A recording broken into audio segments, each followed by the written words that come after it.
Hello, people, and welcome to the People Building Podcast. So, this one is going to be slightly different in a few ways. Firstly, you can probably see and hear, for those of you who are the audio geeks amongst us, that I am not where I usually am for the intro and outro to the podcast today. That is because I am at my other house where I don't have a recording studio. So, there we go. Secondly, in the podcast today, so for those of you who are going to be watching on YouTube, I don't feature visibly in this podcast. Something went wrong in the filming. So there is literally no video of me in this one whatsoever. So you today are going to be graced by the presence of Stuart Falconer. And Stuart Falconer alone, although my voice will of course be there. So let me tell you all about him. Stuart is a 52-year-old entrepreneur, fundraiser. He's a qualified counsellor and an HR expert. He was given up for adoption as a baby and raised by his dad, who I would probably say was quite disconnected from him emotionally, and his mum, who was disabled. Both people have now passed away, and Stuart was raised as an only child. However, he went on to have two sons in a previous marriage. The youngest, Morgan, died by suicide at age 15 years. Stuart recently discovered materials that pertain to attachment and abandonment issues and resonated with those subject areas. So he is now largely exploring those, and that is a big theme that comes up in our conversation overall. So he's now exploring a therapeutic intervention called DBT and a diagnosis of ADHD. So you will notice that as I speak to Stuart, he is easily distracted, mainly by his own dialogue. In fact, it takes about 16 minutes before I get to say, "And how are you?" So you will notice too that there are very specific events for Stuart that really still hold meaning for him, that he is really taking particular meaning, even to this day, from events that happened a very, very long time ago. And the topics that we're exploring throughout our conversation, just as your trigger warnings for today, are adoption, suicide, and there is, of course, a fair degree of bad language. So that is everything that you need to know for the upcoming show. I would love, love, love to hear what you think about the conversation that you're going to watch now between myself and Stuart Falconer.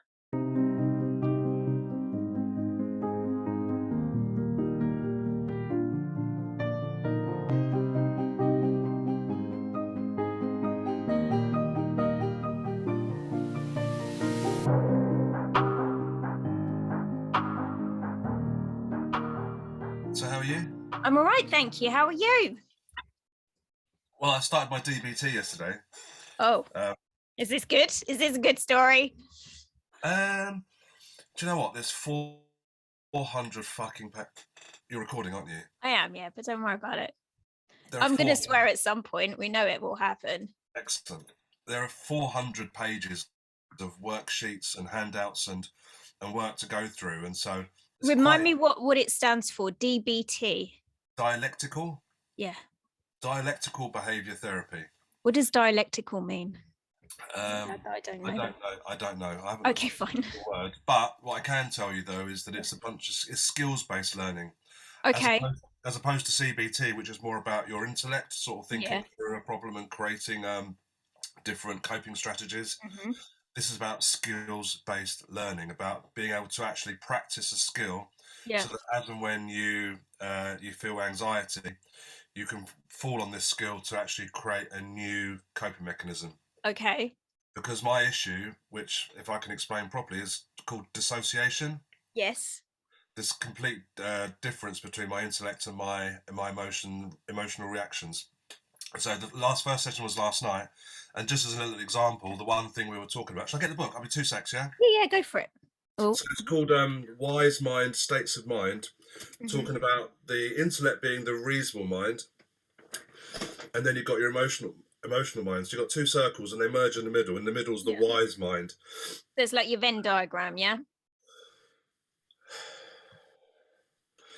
Remind me. A Venn diagram, where you have the two overlapping circles. The bit in the middle is like the sweet spot.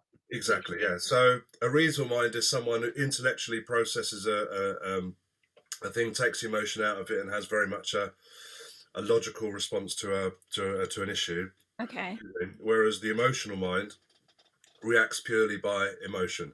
Mm-hmm. And I think where I'm at is that I will always react on my emotions. Yeah. But I don't recognize it, if that makes sense. So, and a good example he gave was, have you ever sent an email which you later regretted? Gemma, I've done that my entire life. I overthink and overthink and overthink. Yeah. And I feel this absolute desire to send a message. And so I'll send a message, and it's only afterwards that you then go, oh, fucking hell, why did I do that? And so the point being is that this particular exercise is around being able to recognize when that happens. Okay. And bring yourself back, and then making the wise decision at the right time, as opposed to making an emotional decision. And because of my dissociation, I'm often in that situation, which is why I think my emotions, or lack of understanding of them, has driven so much of my behavior. Mm-hmm. You know, because it's been automatic. And this adoption thing, I think, you know, this fear of abandonment, you know, and it sounds ridiculous, but I think it's true. The fear of abandonment, the fear of rejection has influenced the way that I've made emotional decisions. It's made me a people pleaser. It's made me incapable of saying no, because I don't want to be in a position where I'm rejected. Mm-hmm. So it's easier to do that. But obviously, this whole fucking 400 pages, of book is around working out different ways of reacting to those situations when they occur, to try and narrow the gap between my intellect and my emotions. Because someone said to me the other day, actually, you know, when was the last time you were happy? And I had to think about it. I thought, I don't know if I've ever really been happy. Mm-hmm. That's a really sad thing to say. But I think because my brain has made an association of happiness with being in a long-term monogamous relationship with unconditional love. Do you know what I mean? That's I guess a lot of people would have that sort of desire. Yeah. But I think mine's been a little bit more subconscious. That was the expectation. So whenever I've met people, I've had this subconscious idea that the only way I could be happy, the only way, is to be in that type of relationship. Mm-hmm. I now know that's complete bullshit. Yeah. I now know that. Do you think that you are closer yet to being able to find happiness in less, I guess, less significant things? Like long-term monogamous relationship is a nice thing to have, but it's also it's a reasonably sized goal, right? Yeah. It's a decent chunky goal there. Yeah. I remember being on a training a long time ago, and the guy that was teaching us said one of the keys to happiness is to find happiness in the smallest things, like the minutiae. It was like, if you see a butterfly, make that a good day. Like, that's a reason to be happy that day. Well, I think a big part of that is the power of now, and a lot of what the book is talking about. And in fact, interestingly, the first exercise we did, so it was a group session on Zoom. So the first exercise we did when we signed up was literally close your eyes and just do deep breaths. And then he said to people, right, Dave, name 5 things you can see. Gemma, well, no Gemma, there was no Gemma, but should have been. You know, listen, name 4 things you can hear. Peter, name 3 things you can taste, smell, blah blah blah blah blah. And that was like a little reminder as well, or an exercise in being present in the moment. Because when he said this, what my brain started doing was going, what am I going to say if he asks me what I can smell? I was already formulating an answer to what he was going to ask me. So I wasn't in the present. I was already thinking ahead as to what I was going to say when he asked me those questions. So I wouldn't think, though, that that's uncommon. I don't think that that's evidence of your brain working in a unique way. I think that's probably evidence of your brain being exactly the same as everybody else's. I know, and do you know what? That's what you are not so special. But you know what? That's what really frustrates me, because when I hear myself speak and say some of these things, I catch myself and go, that doesn't sound abnormal.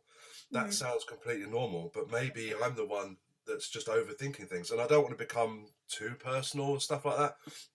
But I think back to the relationships I've had, and thinking about the what was it about those that gave me pleasure and comfort. And I realise now how shallow it was in a way. Do you know what I mean? Because, and again, it's not nothing personal, but I felt like if I was having sex, Yeah. if I that somehow made everything okay. Uh-huh. That was okay, then nothing else really mattered. And I'll give you a really quick example, which it might illustrate the point. That's why I'm a little bit not fucked up, but just frustrated with what I think. Was I remember I had a girlfriend, we had a little bit of a tiff, and she disappeared. And from that point onwards, she was uncontactable. Yeah, she just disappeared off the face of the earth. And as my barbecue got closer and closer, my anxiety levels became almost out of control. I didn't know what to do. I had I couldn't, panic, panic, panic, panic. She then turned up, right? Right. Turned up, and the only thing I could think of doing, right, was, do you know what I mean? Just Right. making it up, making up. Yeah. Yeah. And at that point, then everything was okay. And I look back at that and think, oh my God, that's just so pathetic in a way, because, you know, have I literally linked these things together as that's the only thing that I need? And I think I said to you before, I need hugs from people. And part of the issue about a fear of abandonment, and, you know, and about the attachment styles as well. When you have an anxious attachment style, I don't look at myself. I try and help other people. I'm always on the out, and I'm looking for reassurance. I'm looking for affirmation. I need my ego stroked. I need that all the time. So I'm forever out there looking for it. That's pretty unhealthy. I can see that now, but I don't know if that's partly to do with the abandonment issue, because I'm fearful that people will leave me, fearful they will reject everything I have to say. So then I become even more needy and huggy. You know what I mean? Which I think probably makes me fucking annoying, I'd have guessed. Do you ever do the opposite, do you think? What, withdraw? Yeah, or maybe not withdraw, but just get a bit more like, fuck it. Well, I think that's where I'm getting to, as I'm starting to reach that point now, partly through my therapy, partly through this DBT, which I've started to read, partly through all the endless books I read. I mean, my God. Gabor Mate, I mentioned him. He Yes. has an idea about trauma. There's the guy de Kock who sort of invented PTSD. There's Coming Back to Self, which is the adoptee's handbook for how they can find their true selves. I'm just like a walking encyclopedia at the moment, and that's all going to try and get me to that point where it literally is fuck it, where literally I just need to take some comfort and pleasure in being on my own and being. And I'm starting to see that I actually don't think I'm capable of being in a relationship right now. But that shifted like 180 degrees from where it was 6 weeks ago, where I thought, well, the only way I could ever be truly happy is to meet that perfect person who's going to complete me. I'll complete them. And then I start thinking, well, that's probably what most people think, isn't it? Yeah, and I think in a way, like as soon as you start getting on that relationship ride, the needs all start coming up. And actually, like you say, like a week before, could have been perfectly happy being single and feeling really at peace with yourself. But then when the anxiety ride starts, the relationship ride starts happening, it's like, oh no, there's all these like things that I need to start either conforming to, or the rules that come with it, or the dance that we're doing, and what did that message mean? And should I phone? Do I not phone? Am I being too pushy? You know, it's like, Jesus, I was right a couple of weeks ago.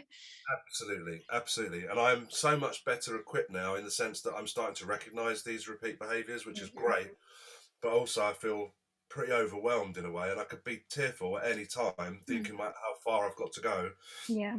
And I said to someone the other day, I said, it feels like with the previous 52 years that I was set up to fail. So I mean, that I would never had a chance of any of these things ever working out for me, because I didn't know what I know now. And then I think, well, I must be. And the other thing as well, which I find quite interesting, is, you know, that attachment questionnaire I sent you, and I don't know if you ever looked into the whole idea of attachment theory. It's really an interesting. Did I talk to you about it? I think only via Messenger or something. We haven't spoken since then. So one of my diploma in counselling years ago, the guy called John Bowlby invented it. And he did an experiment where he put to tell you this, the mother who went into hospital to have the baby. Yeah. Yes, because I remember saying to you, so that wasn't just an experiment. That was a thing that they used to do when you had your second baby. Your first baby would go off into care for a little while. One of the people that happened to was Ted Kaczynski, who was the Unabomber. Do you remember me mentioning that to you? Yeah, you're kidding. No, so they think that he probably is autistic or on the spectrum somewhere anyway, but it seemed for him like a lot of his trauma came from the isolation and experiments that were done on him in university. But also before that was when his brother came along and he was separated from his mum, and his mum said that when she came back home with the baby, he just hated her from that point onwards. Yeah, well, Gabor Mate, if you ever do read his books and stuff like that, he talks about all of us suffering trauma during our life cycle on various degrees, obviously, and that will go a long way to determining our mental health. And he says, and he mentioned the fact that adopted people would be 16 times more likely to get ADHD. And he sort of alludes to the same point, is that people are more likely to develop mental health challenges based on their own individual traumas, depending on what the trauma would be. And then you start to realise that our well-being is all governed by how our intellect processes the traumatic during our childhood. So it all makes perfect sense. But then it looks like so far ahead. But then what I was going to say was, knowing now that there are 3 attachment styles, secure, which the lovely Gemma is very secure, and I can see that with that smug fucking look on your face. and then you've got your anxious people like me, and then you've got your avoidant people as well. See, I think I might fall into that category in reality. Well, when I said to you I was curious to see what you'd be, I sort of sensed that you might be avoidant. But actually, I wasn't surprised that you would have come back as secure. But the point being, I think it's taken a lot of work, though. Yeah, no, absolutely. My accountant says that she was anxious and is now secure. She was adopted as well, so we've shared a lot of experiences. And in her case, you know, she had her last boyfriend. He was so abusive to her, you know, in the way that he treated her, the way that their lives were intertwined, that eventually, I think she just lost the plot and just told him to fuck off. She went to his parents' house and you know, dumped him in it. You know, and she said from that point onwards, when I kicked him out, and new me rose it like a phoenix from the ashes. And from that point onwards, I was capable, from that point onwards, of not taking as much shit. I was more certain about what I wanted. But anyway, the point I was saying is, I looked at all of my friends and started to realise that I'm somehow drawn to anxious and avoidant people. There's something about our demeanour, I think, and I don't mean to. It's not about trumpet blowing, but you know, I was saying to someone the other day, whenever I go into a room of strangers, I'm not going to sit at the back in the corner and wait for someone to come and talk to me. I'll go bowling in and start a conversation, and I'll try and be larger in life, because one of the things of an anxious personality type is that you try and manage the impression that other people have of you, and you can only do that by, in my case, being an oversharer. I'll tell people my adoption story, which is a very positive reunion story. I will be a little bit larger than life, and I think people will react to that in one or two ways. If you're a secure person, you might just turn around and say, "Who's that fucking prick? I'm staying away from him." Yeah. Or oh, he's interesting, or he's engaging. I could warm to that personality. I could spend more time with that person. And I suddenly realised how many of my friends fall into that category. He's anxious. Most of them are anxious, and most women, I think, I've been drawn to are avoidance. Right. Because I think when I first meet someone, let's just take you as an example. I meet you. I'll declare undying love to a lesser or more degree. You're then like, hey, back off a bit. I start thinking, oh, have I done something? I must have done something wrong. Oh, it's all my fault. I need to rectify matters. I need to send a text message. Oh my God, she hasn't responded to it. Oh, she's ignoring me. You know, I start to catastrophize in my mind what's going on. And then I display all the behaviors of an anxious attachment style, which is trying to think less about my own needs and more about trying to resolve a problem that wasn't even there in the first place. And I can start to see these patterns. So if you were to ask me, how am I? I'm okay knowing all this, but it's clearly a way to go in and trying to, you know, I was thinking to myself, am I going to ditch my entire friendship group? Well, both of them. But, you know, it's like, well, no, but I need to be careful as to how I present myself now meeting new people, because I don't want to repeat the same mistakes. I don't want to be. I mean, even now, I feel like, I think this is an anxious moment. I think this manicness, which you might Mm-hmm. perceive to be ADHD to an extent. Is Mm-hmm. that right? Yeah. Yeah, it happens automatically. I'm not aware that it's happening, but and the more I think about it, the more I can start to realise that I'm becoming a little bit more. I don't know what the word is. Manic? Is it manic? I don't know if it's mania really that comes with ADHD. It would be obviously hyperactivity, Yeah. and your thoughts shifting from one lane to the next quite quickly. Oh, right, okay. Yeah.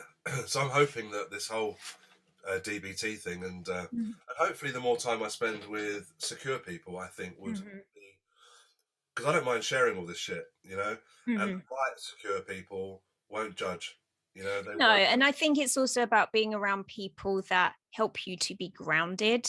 Yeah, Whereas if you're around anxious people and they're all like, "Wah!" up yeah, here somewhere, yeah. and the avoidant ones will be hiding from you anyway. So you need to be Well, with. I do because, and and again, it's an odd thing as well, is that I have men that I spend time with to play golf and socialise with, but I don't really enjoy their company quite as Mm, much because they're just going to call me a sword swallower. Do you know what I mean? They're just going to be dismissive of me, mhm, my needs, my emotional difficulties and stuff, and they'll just keep it on this base level. How many beers did you drink last night? mhm, How many women have you slept with in the last? You know, and it's just this constant barrage of laddish banter behaviour. mhm, Just can't deal with it anymore. I just don't want to be part of that environment anymore. Anyone says, "Do you want to go for a beer afterwards?" It's like, well, I'll go for a beer, but I don't want to witness your drunken behaviour. yeah. I don't want to see it. And so most of my good friends are females who I can actually have these conversations with and Mhm, be honest and open and feel like I'm being listened to. mhm.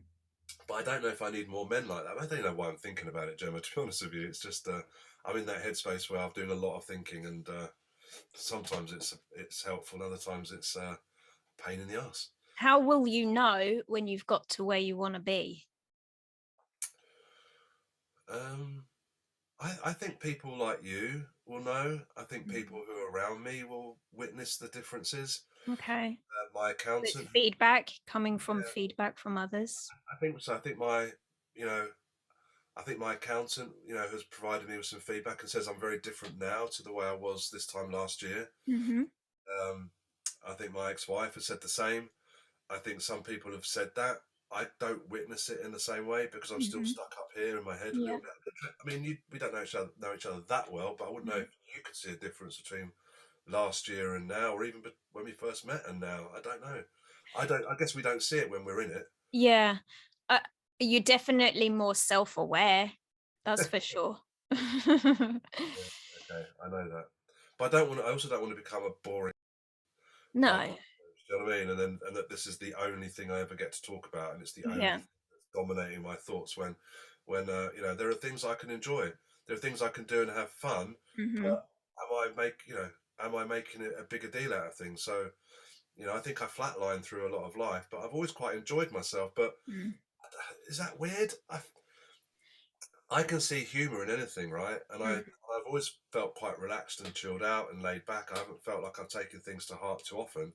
But I think that's sort of become a bit flatline in a way. Mhm. I haven't really reached the highs of joy, Mm. except in some moments. But yeah, maybe I do need to find a little bit more joy in the little things, which is why I quite enjoy going to the shows and theatres. Mhm. I really enjoy. I get quite tearful sometimes watching amateur dramatics and seeing people dedicate their spare time to a craft that they're not Yeah. getting paid for, and they put on a show, and you think, oh, that was really great. I really enjoyed Mhm. that. But the big thing for me is getting used to the idea that I can have a great time going out, but I come home on my own. It makes me feel alone. It makes me feel lonely. Just Mhm. that.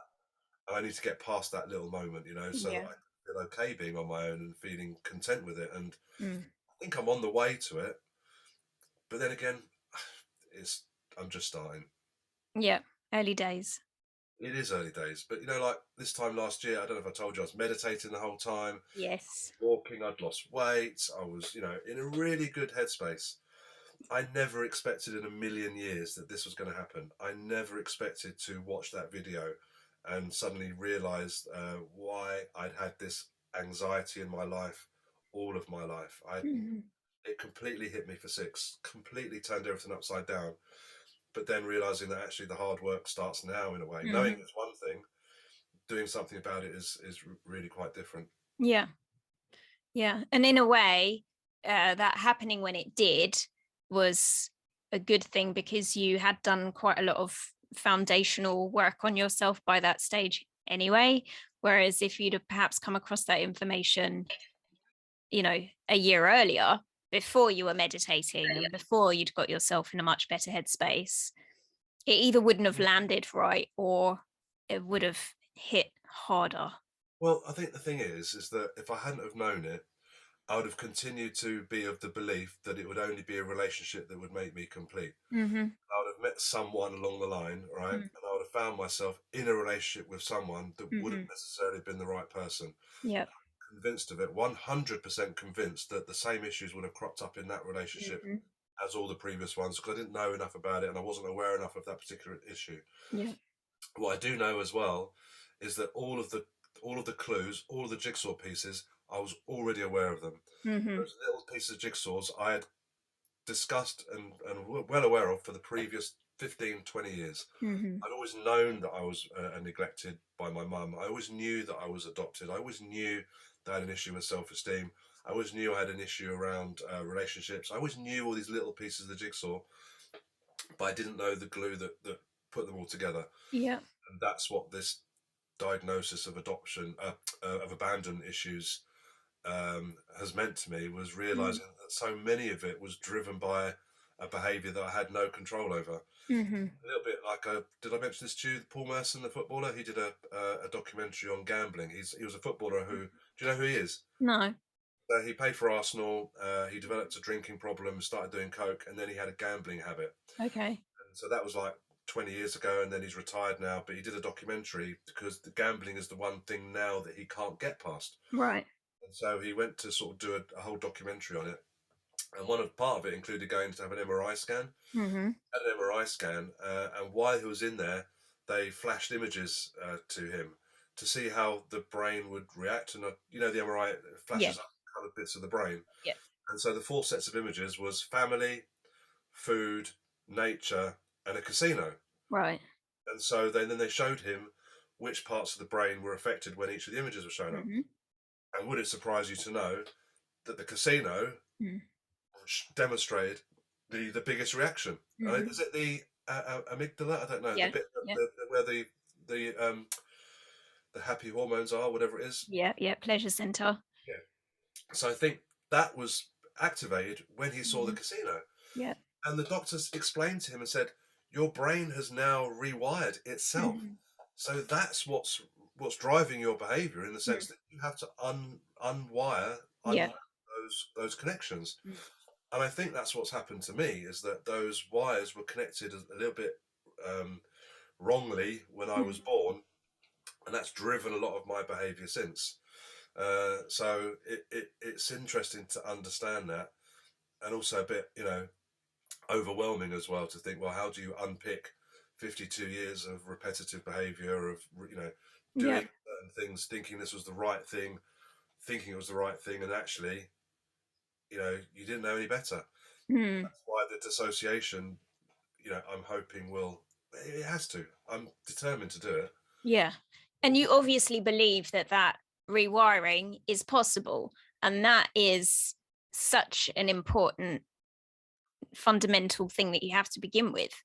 I have to do the work. I have to do the work, and I'm nervous about that, because, as I said to my friend the other day, she asked me if I'd ever been happy, and I literally had to think about how and when I'd ever been happy. It's going to sound so. If I was in a sexual relationship, I think that made me think I was happy. I think it made me believe that everything was okay in the world. Yeah. But now I look back at that and think that can't be right. So I need to reconfigure that particular wiring. But the point she asked me about being happy was, I couldn't answer the question. I didn't really know. I couldn't actually say hand on heart I knew. And she said, well, don't you get those exciting butterflies in your stomach and things like that? And I was like, well, no. I don't think I do. I think I get an anxiety, and I can only describe it as I think I said to you before, like a knot in my stomach, just beneath my what's this bit here called? Yeah, that's the one. That just beneath there, I've always had uh, a tight sensation, like a knot there. But I think I've had it for like all of my emotions. But to try and unpick all of those individual, make a differentiation between fear and anger, sadness, love, joy, that seems almost impossible. But I think it can be done. I just have to be able to be in someone's company, and when I get that feeling, I need to be able to stop, really try and work out what is this feeling, what exactly is it right now, because I've had it at various occasions, and it devastates me. Do you know what I mean? I could tell you there have been times in the past where I have been absolutely devastated by something, which is a complete overreaction to the situation. I don't know why I reacted that way, but I never knew how to deal with it. I never knew how to react to it. I would freeze or whatever. I think I told you before, it all goes back to being in my bedroom as a child. Had an argument with my parents or my mum. I'd gone to my room. I'd sat there. Nobody came up and comforted me. Nobody came to me to check on me to see how I was, which meant that feeling stayed with me. And the only time it got dissipated was when I took the stand to go downstairs and get a hug from my mum. Yeah. That was the only time that went, it disappeared. That's not a coincidence, right? It can't be a coincidence that whenever I'm in a relationship, I need that type of metaphorical hug. Yeah. Reassured that everything is going to be okay. But it also still wouldn't actually address the reasons why I was there in the first place, which is that anxiety. So I have to hope that when I'm in people's company, I mean, my accountant did it this morning, actually, and I give her credit, but she kept saying to me, oh, this is what you should do, what you've got to stop doing, what you have to do. And it's like, don't tell me what I have to do. I don't need you to tell me what to do, because that makes me feel anxious already. I don't know why that makes me feel anxious, but I need to be able to work it through and understand it. So I'm hoping to be in people's company that when I do have that anxiety, I can break it down, and they can be patient enough with me, I think, to help me and allow me to do that. Yeah. I mean, a couple of friends recently were talking to me about their conquests at the weekend. Do you know what I mean? And I was thinking, I just didn't work. Why is it? Why is that affecting me? Is that jealousy? I couldn't have that conversation because they were in mid-flow. Yeah. I started to wonder, am I feeling jealous? Is this anger? I couldn't tell you, but I couldn't have that conversation there anyway. So again, I'm waffling, a little bit of manic there, a little bit of ADHD. Just got to try and work out when it happens, what to do when it happens. Yeah. Okay. Hi, Stuart. Hi. And people like you to say, Stu, just shut the fuck up. Yeah, just be okay. I've never had that. I think that's the point. But nobody I knew would have known that anyway, would they? No, I suppose not. They wouldn't have known what to say to me. Well, I think as well, sometimes we just have an acceptance of people's character. You can think of it as this is their character. Their character is to come in and steamroll with a conversation, and then you go, lovely lunch, thank you, bye-bye. Yeah. Until next time. And so I guess, sometimes people don't get called out on these things because it's been accepted that is just their character, not that it's something that, and in a way, maybe it shouldn't be accepted that this is something to work on. It's only something to work on if you've decided it's something to work on. Yeah. Someone else could be living the exact same life as you, but be completely comfortable and happy about that and not want to work on it. And, there are other people that I know who I could come away from an interaction with them and go, wow, their ADHD was buzzing today. They don't know that they've got it. I know that they've got it, but it's not my place to correct that or to change, attempt to change anything about that person because they haven't given me permission to. I think part of my anxious attachment style, like I said, it's easier for me to think about other people. Mm-hmm. I don't want to think about myself, and sometimes I think that if I put my attention on someone else, Mm. firstly, I don't have to think about myself, but secondly, Yeah. I feel like I'm quite adept at looking at other people. And Yeah. But do you see that that maybe is also part of the ADHD? Because the A and the D is attention deficit. So by you shifting your attention from yourself when you need it to somebody else is just another attention deficit. I don't recognise that yet. No, Okay. I think, I mean, I don't know. I would need people to tell me if that's the Mm-hmm. case, because I feel like I equally would ask you about you and be interested enough and be concerned enough and caring enough to want to know and want to be able to provide some level of support as well. Sure.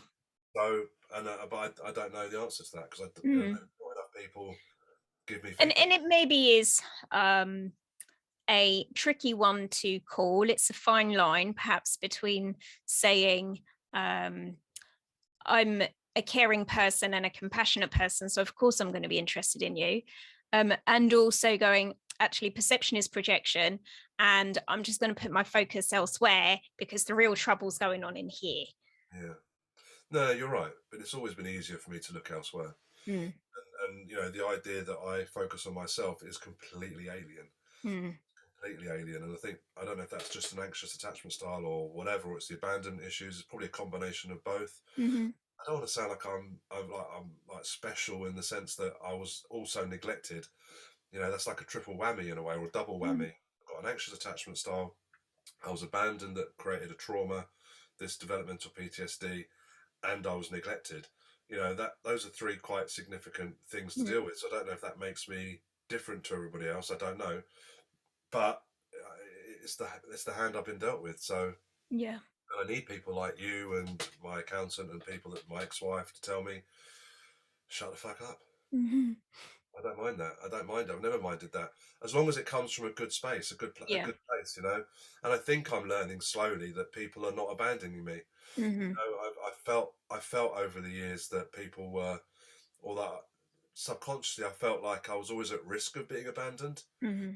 That therefore I had to be a people pleaser in order to avoid that happening. I think I can see that happening now, and I'm maybe more worried, more accepting of the fact that I might not be able to help someone, Mm-hmm. and that's okay. But it's a long old journey, right? Yep, it is. But, you're still here, so that's a lot more journeying that you can do. That's a good thing. It's slightly irritating that the people that were in my DBT class last night were all about 20 years younger than me. Well, 30 what's a useful spin that you can put on that? I've got 20 years of experience. There you go. Yeah. But I think, it's just about reframing as well, isn't it? I mean, that's a lot of Yeah. the work you do, isn't it? Is And reframe. it's, also we're from a different generation where things like therapy and that as an option have come to us later, because we didn't have counselors at school. No, no, not at all. That wasn't a thing. Yeah. I think the other interesting thing, of course, is Morgan. Morgan Yeah. sits right in the centre of this entire thing, and I think about whether I've grieved properly, or it's almost like he's been forgotten amongst all of this. Mm. And that breaks my heart, because people say we very, very rarely talk about him, and that's right, because I'm still trying to portray to other people, manage their impression of me on the outside by saying that everything is okay. And the more I think about him recently, I do cry, which is why I think I got so tearful at Christmas time, thinking it was about him.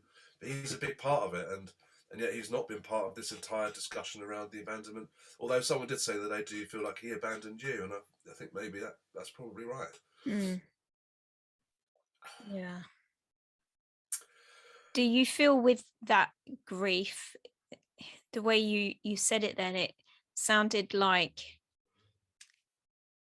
at some point the grief will be finished? I don't think it will ever be finished. But I don't have a great relationship with grief. I don't think I've got a great relationship with my emotions anyway. Mm-hmm. That would just be another example. But I mean, like I said, I'm just at the beginning. So I do all this voluntary work for SOBs. I do voluntary work for OLLIE, not as much, but more so for SOBs. And I feel like I'm a role model in a way. I almost feel like I'm trying to show people that you can have a life and try and encourage them to see that, you know, there are still things that you can do. You can still have a life that could be worthwhile and enjoyable and valuable to the community. But I don't see it. I don't feel it myself. I know that I'm doing good things. I know that I'm helping other people, but I can't even help myself. So I don't feel like my emotions are anywhere near mature enough to be able to process the grief, process the joy, the anger, the fear. They're just not there. As in, there is, like you said earlier, a bit of a flat line on emotion. Yeah, exactly that. And not being able to understand why it happens. Mm-hmm. You know, there's a couple of instances over Christmas time where I froze in fear at something and, you know, couldn't really truly work out why that was the case. Do you remember me telling you about the playground story? No, I don't think so. And I'll say it, and if it goes out on the, you know, it'll go out. But I remember, uh, so I remember as a kid growing up, I didn't really have close friends. I just seemed unable, incapable of forming close personal friends with the kids in my class as a kid. I don't remember many children coming to my house. I think it's because my mum's physical disability would have made her think that she couldn't comfort anybody if they'd hurt themselves. Sure. Therefore, it was easier not to have anybody come to the house, therefore avoiding that possibility. So, being at school, I struggled to form close friendships, and I was always envious of Mark and Nick because they knew each other because they lived next door, and I was envious of those two because they were the same toddler group, and they just seemed to all know each other. But I always felt on the periphery. I could play football, but I never had a close friend. And then I remember once, about 8 years, 9 years old, I was in the playground, minding my own business, stood on my own, and the boys from my class stood next to me, and then some girls stood maybe 10 yards away from I us. remember the story. Yep, carry on. And yeah, you're smiling already because it's an amusing story, but it breaks my heart when I think about it now because I was only that young, and to have such a clear thought in my mind when the girls, you know, counted down to one and the boys ran away except me, and then they said, "Are you playing?" And I said, "What are you playing?" And they said, "Kiss chase." And to have the clarity of thought at that age to think, I would love to be chased, I'd love to be kissed, but I don't want to run and not be chased and not be kissed, so I'll say no. Easier to say no and avoid the chance of being rejected. Now, I tell you now, Gemma, I'm 52 years old. That absolutely breaks my heart. I think that you know, a child of that age would have that clarity of thought, and how different could my life have been had I just said, yeah, gone for it, and then all of a sudden, you know, maybe the next, I know it's all if buts and maybes, but you know, that's where I'm at. And so every now and again, I might be in a position where I freeze because I think, well, actually, I'm not going to take the risk. I'm just going to deny it because I don't want to be rejected. That's just, you know. But have you ever been in a relationship, maybe the early stages of a relationship where you have been pursued? Uh, yeah, I have. Yeah, I know. It's hard to believe, What yeah. was that like? Pretty intimidating. Exactly. Intimidating because I think I felt like I was. Women are scary, right? Well, I think I felt like they were. Oh, once they know what I'm like, do you know what I mean? That sort of thing. Right. Little do they know. Yeah, okay. When they come to know the real me, they'll regret this decision. Yeah, with hindsight, I think that. And in fact, one of my relations was with someone who did pursue me. And I remember once when I was at my first day at secondary school. Right, I remember this as well. You know, again, I was nervous. I didn't have any friends from junior school, so I'd been walking on my own as I would have done on my first day. And a girl from my class came up to me, and she put her arm around me and said, "He's so cute. He's now my boyfriend. Will you be my boyfriend?" Right. And no word of a lie, Gemma, I froze. I didn't know what to do. I didn't know what to say. I just allowed her to walk alongside me, holding my hand. Yeah. I don't even, or put linking arms. Yeah. I don't even think I said anything to her. I don't even know what happened, because I didn't do anything, I didn't say anything. I was a passive passenger, and so nothing happened whatsoever, and eventually moved on to the next poor sucker. Yeah. Do you think it's interesting though that given your previous desire to almost kind of be with someone, pin someone down, have that intimate relationship with them, the whole world becomes good as a result of that? And yet if that situation came looking for you, then you would freeze up.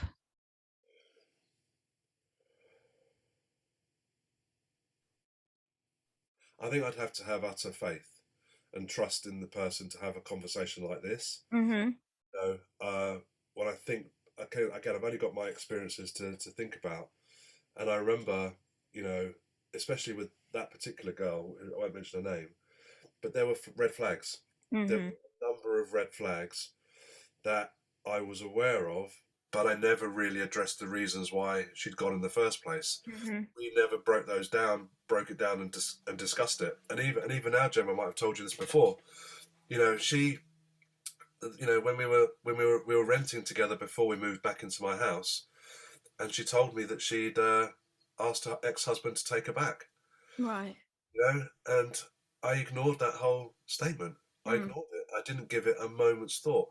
But actually, I can still trace back that doubt or that question mark. Yeah. I can trace it back to almost like the beginning of the relationship. That there was something at the beginning that created a red flag. Yeah.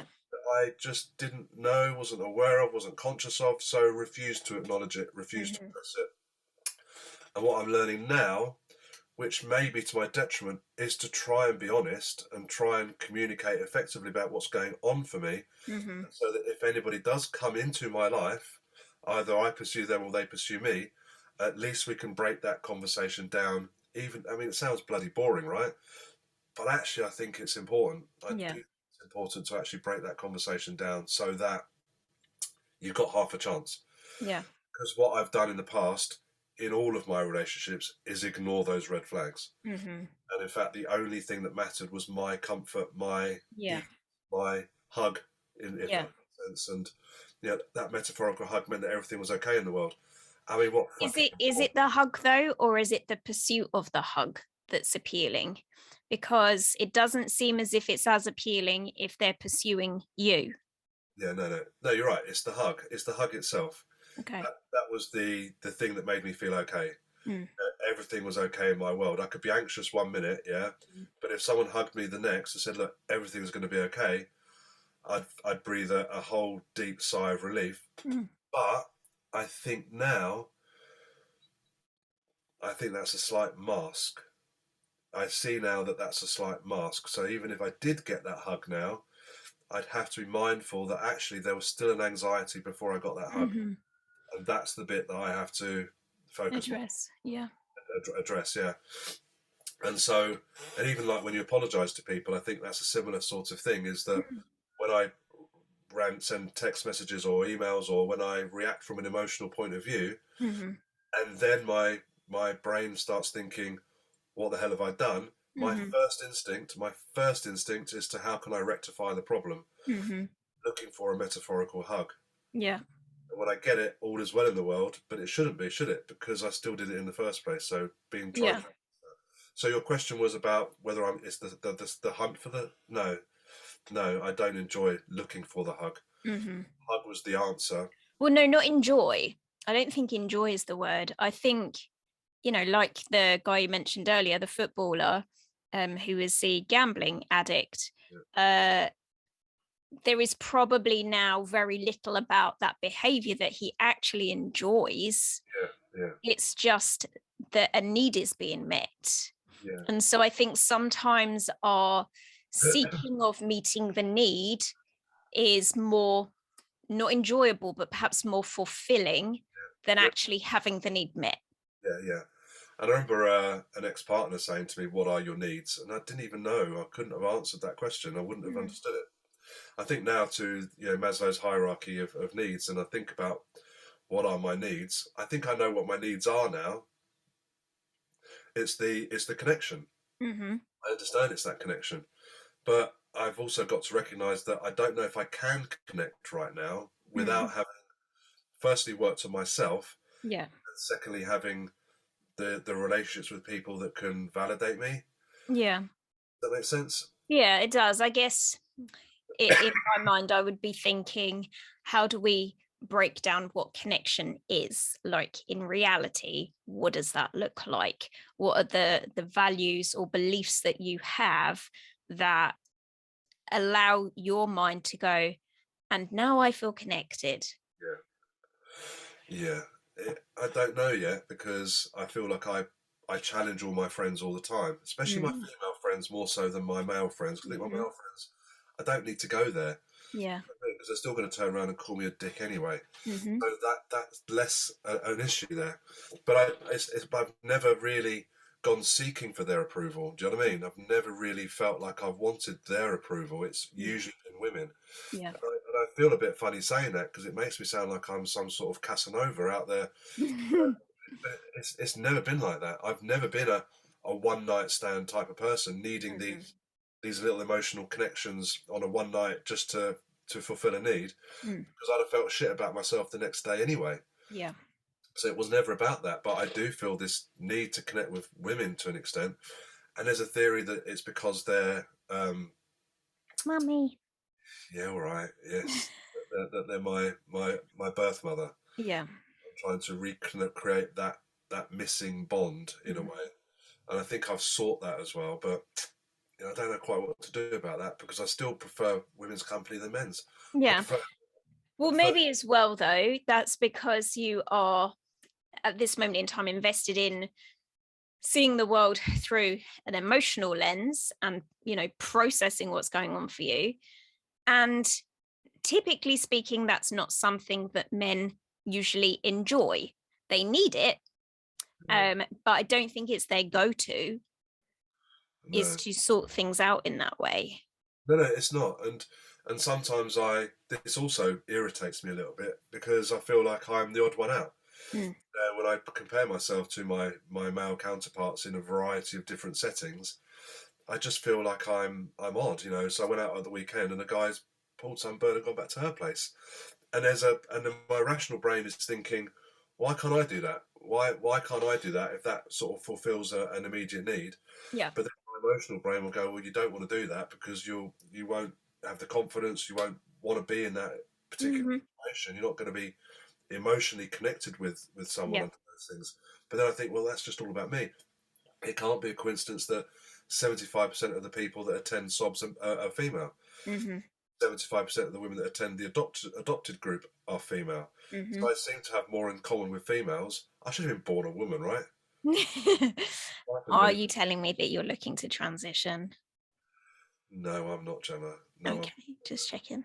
It's the Gemma comedian show, yeah? Gemma, stand-up comedian, yeah? You love that I make light of these things. I do, because I do, yeah, I do. Not many people do, it's exhausting as well. Well, this is the thing. I think if you're going at this stuff and you don't have a sense of humor about it, it is really fucking draining. Yeah. Well, and I think it can leave you asking the question, what's the point? Like, what's the fucking point of all of this? Yeah, no, that's crossed my mind. It's not that I've ever been suicidal. No. Never felt suicidal, but I have felt, what is the point? Why am I bothering with this whole issue? Maybe this is just the way that things are meant to be. But equally, alongside that is I can't continue to feel like this. No. I don't want to. I don't want to be like, that's the weird thing about this. It was 12 months ago. I was actually in a really good headspace at that time. Yeah. I was meditating, I was walking, but I was on my own for the first time. I just hadn't anticipated that actually it was a little bit of a mirage in a way, a bit of the calm before the storm. Yeah, but I've probably said to you before that the unconscious has a way of going, hey, you're in a really good place right now. Let me just unbox this one for you. Now you can sort this shit out. Yeah, You couldn't have sorted that shit out before, but now you're in a really good space. Here you go. Yeah, and I do meet a lot of people as well who talk about compartmentalisation as being a valuable tool for them to be able to. Yeah, it's a way to self-protect. But I've always felt that was you're just hiding away for another day. Well, it just depends on, I think sometimes people consciously compartmentalize, and that I think is a temporary fix. That's something where at some point we're going to have to go back and unpack those boxes. Sometimes we unconsciously compartmentalize. So you have shit stored away that you right now don't know about. Yeah. And that may get represented to you for resolution at a point in time when you are more robust to be able to deal with it. There are going to be some things that you might never remember because you might never be robust enough to be able to deal with it. And I think, this is where we then make conscious choices about our own personal development, is to go, well, do I want to take myself up a notch and see what shit lands in my lap as a result of doing that? Or shall I just remain blissfully unaware and carry on doing my job and just, live the daily monotony and think that I'm happy? Yeah. I don't want to do the latter though. Is that the right? But some people do, and that's okay. And in some ways, I'm a bit jealous of those people, because those are the people that can go, I'm happy with what I've got. I don't need any more. Thank you very much. Yeah. I'm like, well done, you. I am not that person. Yeah. And also it reassures. It doesn't reassure me as well, but it helps me understand as well that the people that I want to engage with are people like you, because we can have these conversations, and because I don't feel fearful of having a conversation about something that's quite sensitive. Whereas a previous partner, the lady I was with when Morgan died, we were in a position where obviously I don't know what I know now. We reacted and became quite toxic because neither of us knew what we know now, or certainly what I know now. I don't know whether she knows what she knows now, if that makes sense. But it was just going to be a combustible connection, and there'd be explosions.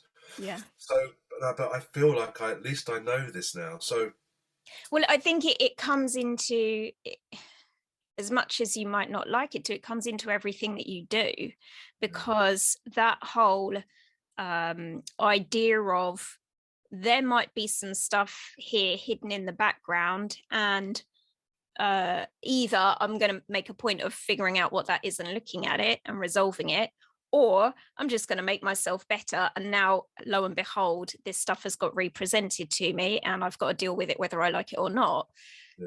I feel is also part of why you do what you do as a job now. There was a time in the past when being that 9 to 5 employee working for someone else didn't fit well for you, and you were struck with the entrepreneur's curse. And then what happens is you sort of achieve certain goals in your business life and go, look, now what? Yeah, you're absolutely right, and it's interesting as well, isn't it? Because I feel like and in fact, my therapist said this to me a while as well, is that because I work and live on my own, I'm never going to get validated in the same way. No. In the first instance, realizing that other people don't think the same way as I do, right? Realizing that I'm on my own, realizing that I'm drawn to certain types of people, wondering whether I'll ever create the connections with people who think the way I do, or think or are able to think the way I do. So, for example, when I think to myself, is there enough joy in my life? I don't know about you. So let's take this conversation as an example. I like this conversation, right? I won't say get off on it, but I enjoy it because it's an opportunity for my brain to think and to feel connected and engaged with someone who's understanding the conversation. That's a good thing, right? Yeah. I also know other people that are like, Jesus fucking Christ, this is so depressing, Why can't we just go and have a beer and just, that wouldn't necessarily make me happier. But this doesn't make me happy, but it's certainly enjoyable. That's not wrong, is it? No. No. I'm not answering any question you've asked, am I? No. but and also, but I don't know about you, but I sort of realised as well the other day is that a lot of my friends that I'm envious about have units around them. So they've got a family unit over here. Yeah. So they've got relatives that pop in. They go out the weekend and do other couples things and stuff like that. There is a network, I can see, of people around them, which they can rely on for, I guess, some of their needs to be met. I've never had that. No. I have never, ever, ever, ever had that type of network. All I am is me in the middle. Yeah. I've got a number of little spokes that pop out to individuals, which I tap into them. I never bring those spokes together. No. So I'm sort of reconciling myself to the idea that that will probably always be the case. Yeah. Does that sound similar? It sounds very similar. And there was a time in the past when I felt that that made me disadvantaged, and I felt that that made me more lonely and isolated. And yeah, I guess I just felt left out, you know. And then also, and I think, you've expressed something similar before, but things like Christmas, when people would go, don't be on your own, come to us. And you're like, oh, fuck off.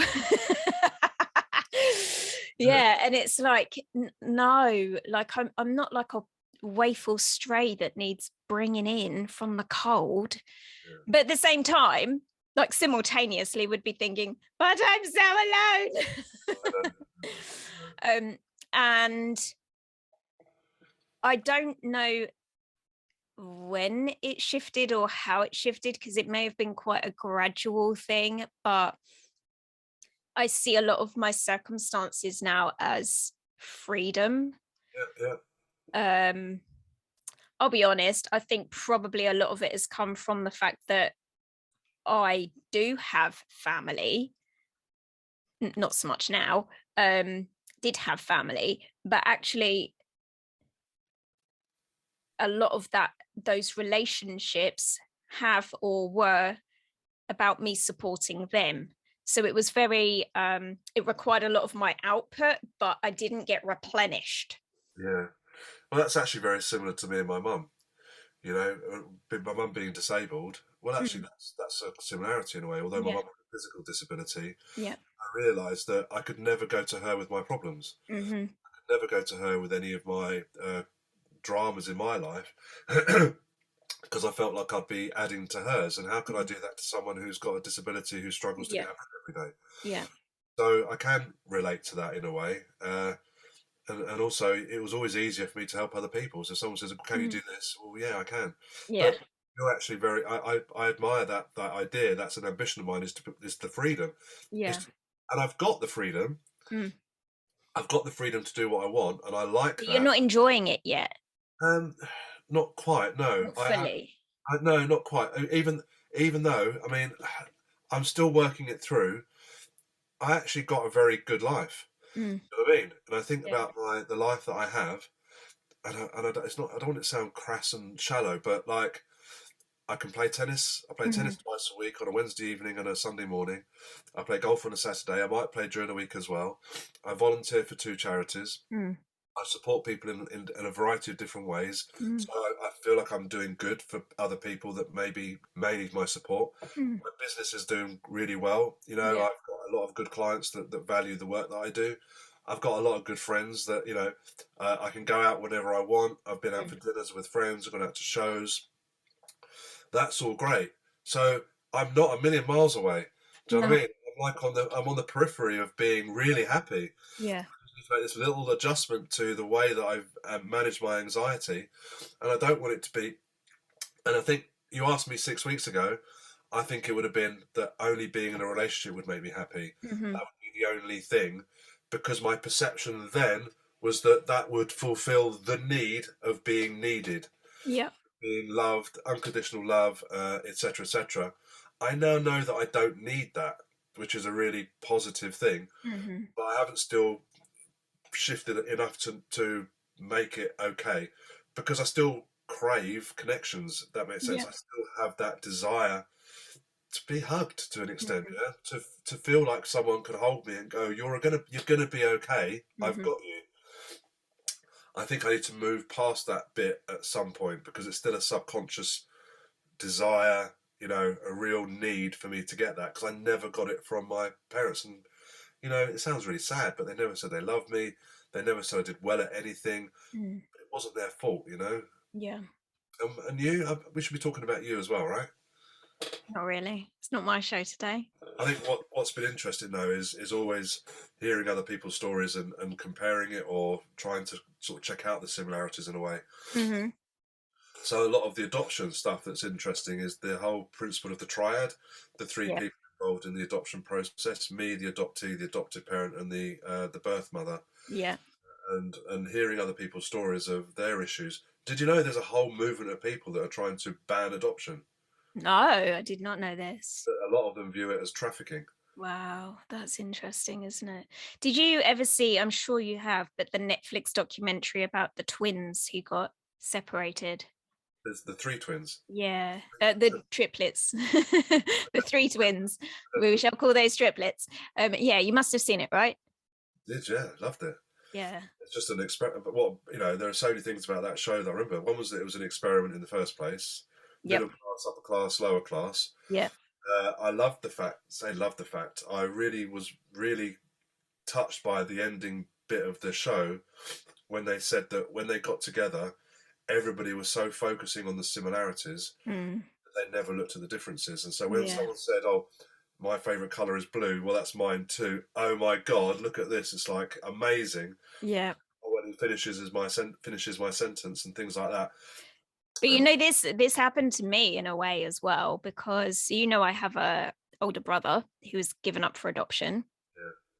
Yeah. And we met for the first time when I was probably about 14 or 15 years old. And then later I was a godparent to one of his children. And the night before the christening, we went out, had a few drinks, and I distinctly remember this. We'd gone back to the house and all the food was laid out for the christening, like the next day. And there was cheese and pineapple on cocktail sticks. And we just started raiding them. And he was like, I can't believe you love cheese and pineapple on cocktail sticks as well. And I was like, I know, right? And then it was like, do you like spaghetti bolognese? And he was like, I love spaghetti bolognese. And it was like, me too. Are you right-handed? Yes. Yes. Oh my God. And it was just like, I don't know, like in that moment, I think we both really believed, like, this means now that we are going to be best friends for the rest of our lives. And we are so similar. Yeah.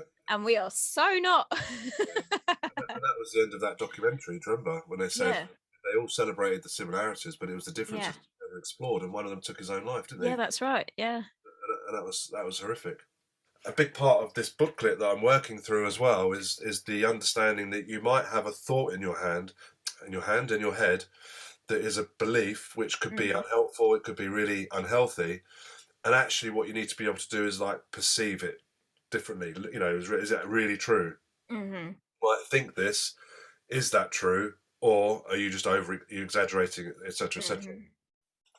And so I think I mentioned to you when I did the first webinar with OLLIE about my adoption story, I was just talking about my reunion.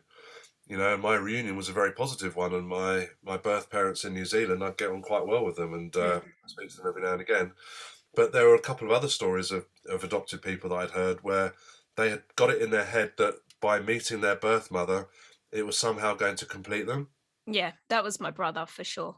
Absolutely, but you see, in my case, the anxiety that I had, you know, like I said, was a subconscious anxiety about the fear of being abandoned, and that would be the same feeling, but other people thought, well, the only way I can get rid of it, the only reason I can get rid of that anxiety is to meet my birth parents, because that's the thing that will connect me. That's why I think your brother might be at the age now where if you do show him that video, he might go, fucking hell, that's me he's talking about.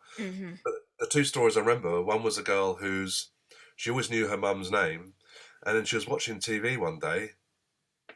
There's her mum on TV, on a reality TV program set in prison. Right. And so, from that point onwards, it's like, oh my God, her vision or ideal about how this fairy tale was going to end Yeah. was completely blown out of the water. Yeah. And the other girl I know in America, same thing happened. Not the same thing happened, but she was looking for her birth family, and she found them. Mm-hmm. She found that her mum and dad were still together, and her 3 biological brothers and sisters. Mm-hmm. So she was the younger one and was Yeah. put up for adoption. And you think, crikey, how would you have to contend with those types Yeah. of stories? And so that could be a trauma in itself. Mm-hmm. Then you've got your adoptive parents. So in my case, my mum was disabled, so she couldn't have kids. And you start to wonder what it must be like to come to the conclusion that you're not going to have kids. Mm-hmm. That's a loss in itself, I Yeah. guess. Yeah. And not only that, you maybe have to overcompensate for not being the birth mother. Mm-hmm. So there are all these sort of like subtle challenges that face individuals when, listen, talking about adoption here, but it could be anything. I think it could be the same for children that are born prematurely and are taken away from the birth mothers Yeah. immediately. Yeah. Also about kids that go into boarding schools Mm-hmm. might have a similar type of challenge as well. Yeah. So, but my reunion story was always, incredibly positive. I haven't yet looked at it as a negative. The one thing I have queried though, and I'm interested in your opinion actually, is my mum always knew that she was going to put me up for adoption. That's Mm-hmm. why she came to England on a 1 year overseas experience. So I wonder if she'd have done everything she could not to bond with me. Mm. Like if you're mentally attuned to the Yeah. fact that you're not going to bond with your baby, so you give birth and then I don't want to see it, I don't want to touch it, I don't want anything Yeah. to do with it.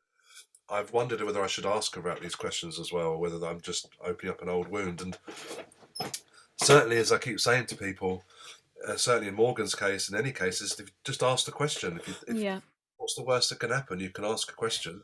Well, I think ask the question if you are prepared to receive an unfavorable answer. It's a bit like you don't go into crypto putting in more money than you're prepared to lose. Yeah.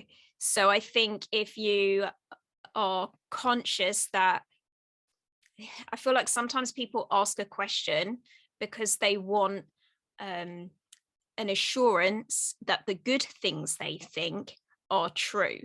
That's dangerous. You have to be prepared to get an unsavory answer if you're going to be asking a risky question. Yeah. I'm learning that, and that goes back to that, what do you call it again, the Venn graph? Venn diagram. Venn diagram. It goes back to that point as well, is my emotional brain and my intellect, they sit very poles apart. And so trying to find the middle ground, whereby you can ask a wise question and not be as affected by the answer. Yeah. Certainly my repeat behaviours over the years, I know this for a fact that, and it's almost embarrassing to say it, but I feel like my need for connection, my need for affirmation, my need for those sorts of things meant that I presented myself in such a way that I was almost guaranteed to get it in a way. Because, I mean, my adoption story and the positive part of it, I went on a dating thing recently where there was a bunch of singletons that went to a restaurant, and it was pretty grim. Yeah. It felt pretty depressing, if I'm being honest with you, because I didn't really want to be there. I was only there because I had nothing else to do, and I felt like why not? I've got to make an effort to get out and do something. I went along and did it, and then there was this stilted conversation, So, so Gemma, what do you do? And it's like, I'm a hypnotherapist. Oh, right, okay. How long have you been doing that for? Exactly. So, I've got an adoption story to tell you. So I'm telling an adoption story, and people are all glued to me. Do you know what I mean? They're Mhm. absolutely entranced in my conversation. Obviously, my storytelling style is exemplary, and I just had Always said that about you. Yeah. like some peanuts in my hand to give to the squirrels, and they're sort of lapping it up. Mm, But I can see now that that's just an attempt to get that positive affirmation. I'm looking mm, at that approval, yeah. and I haven't yet worked out how not to do that. But I think Hmm. as and when I become more secure, I mean, I can't imagine you holding court, telling the squirrels a little story in a way. But that's just because I don't give enough shits. Yeah, no, but you know, it's sad. But I think I've done that most of my life. I think Mm, by doing that, I have attracted a particular type of person into my life, mm, and it's not a criticism of them.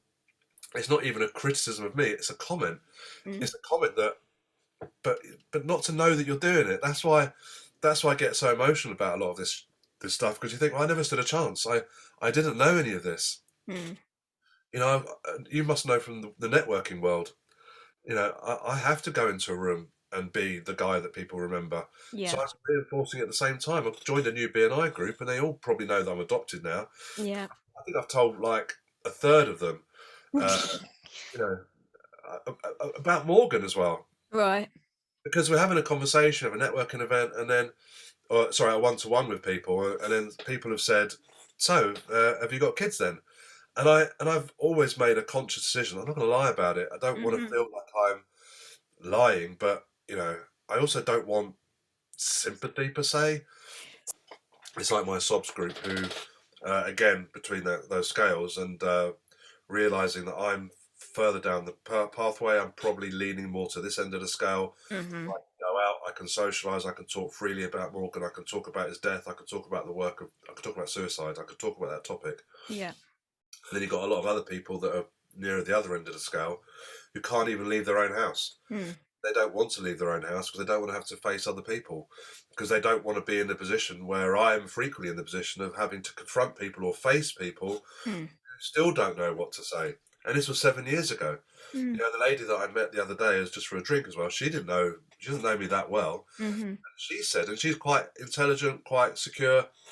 I didn't know what to say. I don't want to offend you. I don't want to Mm. upset you. And I said, well, no, you can't upset me, but you just have to take a chance, right? You have to take a chance and say Yeah. something, Yeah. but also be secure enough to know that I might answer with, "It's none of your business," Yeah. because at that moment in time, I might not want to talk about it. Yeah. Turns out, because of my anxious attachment style, I'll just blurt out anything that you want to put Yeah. you, because my attachment style is about putting other people at ease, Hmm. making it okay for them. Yeah. Uh, but equally, I know as well that there are people who, at this end of the scale, who have lost people, and honestly, you would get this. The differences, the nuances, the subtle differences between all of our little stories in our suicide support group. There are subtle differences with all of them. Hmm. The way that they grow up, and let's be honest about it, we're all products of our environment, right? Sure. We've all got our own coping mechanisms, things like, you know, there's one couple that came along who had just lost their daughter and made it clear to the rest of the room they were going to try and carry on and be as normal as possible for their other daughter, because they didn't want their other daughter to be witness to, you know, Mm. a whole load of grief and crying and Yeah. upset. And there was a part of me that thought, well, I understand the logic behind it, but I can't think that that's going to help in the long run, because I think Hmm. you've got to teach your other daughter that grief is a sad thing, and that, you know, that there is an appropriate amount of emotional trauma around an event like that that you're going to have Mm. to accept. Yeah. Is that what you did with Jake? Jake went to school the next day. Okay. So maybe a bit more similar to the couple that Yeah. you mentioned. Well, I think Jake didn't want to be around the house, because I think he was, you know, his mum was obviously distraught. I was distraught as well. Uh, I think he felt he wanted a little bit of normality. Went back to school, and then about a year later, he went to uni. And it was Okay. actually about 2 or 3 years later that he told me he had a really difficult time at uni, Yeah. trying to settle in. And a big part of what he was telling us was that he didn't want to burden us. He didn't want to burden us with the crap that he was going through, because we'd been through the death of Morgan. So he Hmm. didn't want burden us with what was going on in his life. Were you conscious at the time that he was doing that, or was it in some ways such a relief that he was sort of taking care of his own stuff that you maybe had a bit more space to process for yourself? It was a bit of a relief, to be honest with you, that he appeared to be coping okay in the environment. He was still going out and socialising with his friends. I think he was doing okay, and it was a relief because I didn't outwardly see any differences or discernible differences in his behaviour. Yeah. It was only a few years later when he was able to sort of point out that actually he struggled when he was at university, because he put himself in some difficult situations and people didn't treat him very well, but they didn't know the story either. Yeah. But all it boils down to really is that we're all masters of our own destiny. We've got to sort of come to terms with what's gone on for ourselves, and certainly in my case is have an appropriate amount of awareness to be able to know how to react to every situation. Because at the moment I'm still erring on the side of oversharing emotional responses, in the sense that I people pleaser, can't say no.